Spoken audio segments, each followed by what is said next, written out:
Hello, and welcome to This Is Not Sunday School, where we discuss religious ideas that don't belong in Sunday school. Last week, my daughter asked, who is the prophet of the Muslims? And this is a great question.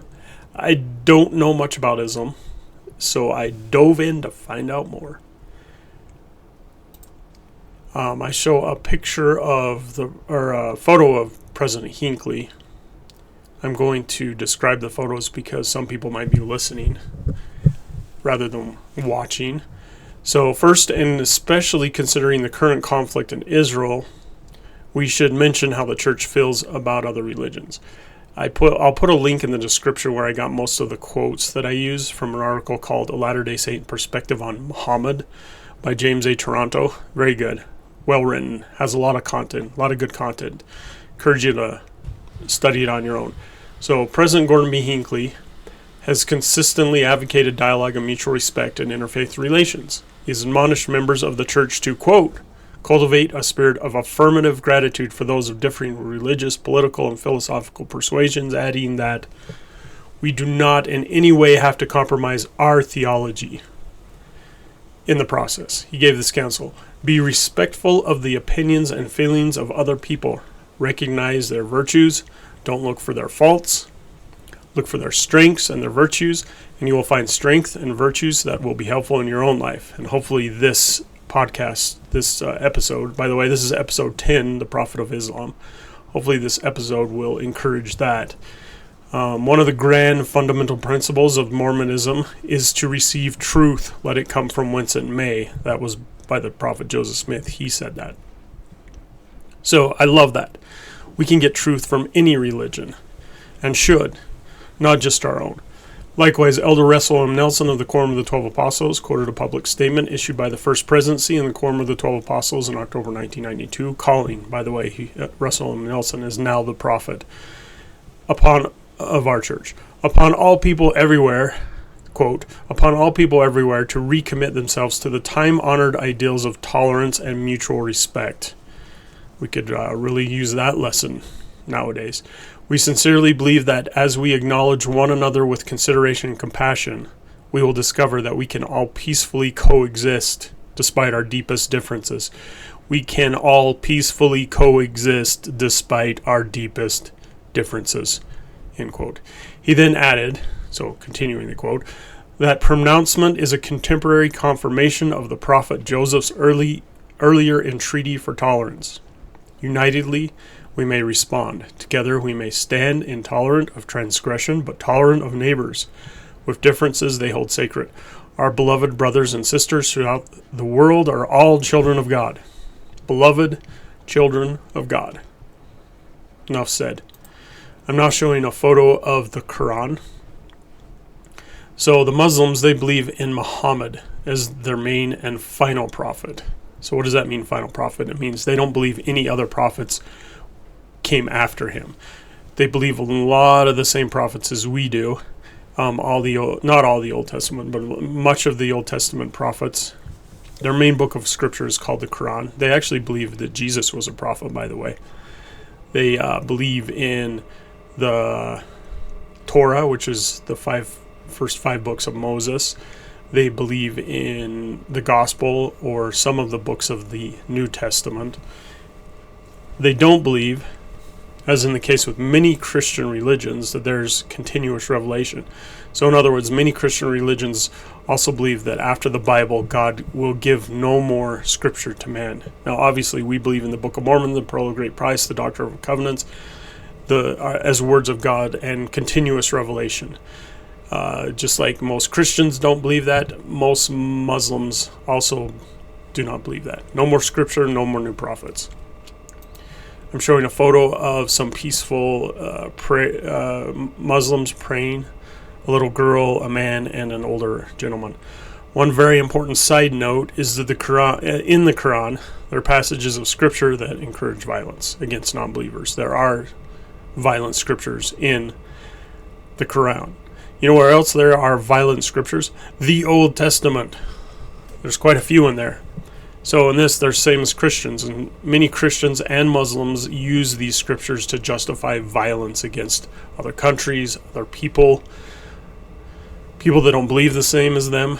However, just as we believe the New Testament fulfills the Old, just like Jesus said, turn the other cheek rather than an eye for an eye, like it says in the Old Testament.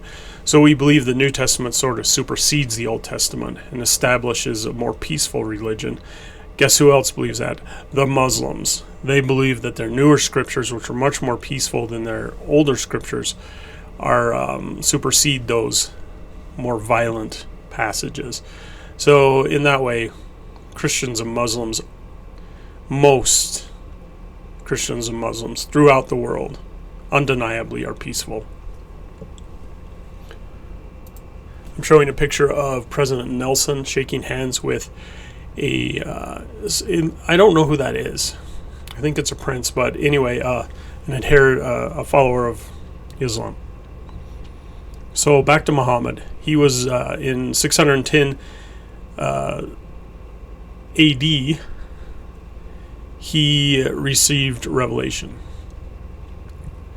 Of note is that there are many similarities between our religion and Islam. But I'll talk about that in a little bit. I'm showing a picture of a cave, and there are a bunch of Muslims going into the cave. Like we believe in the Book of Mormon, the Muslims believe the teachings of the Prophet are unaltered and pure. So unlike the Bible, which has been translated many times and has many flaws that even the Bible itself shows, we have the Book of Mormon, which came directly from the pen of Joseph Smith as he translated it from ancient records. So we don't believe it was as altered as the Bible was. The Prophet or the Muslims also believe that their scripture came directly from the mouth of Muhammad. One day, when Muhammad was troubled by the moral decline of mankind, he went into a cave and received revelations from the angel Gabriel, who we believe is Noah. And he continued to receive these revelations throughout his life and wrote them down in the Quran. The Prophet, he united his people, and by his death, most of the Arabian Peninsula was Muslim. There are a lot of Muslims, second biggest religion in the world. The Prophet, like many Old Testament prophets, the Prophet Muhammad taught against idol worship.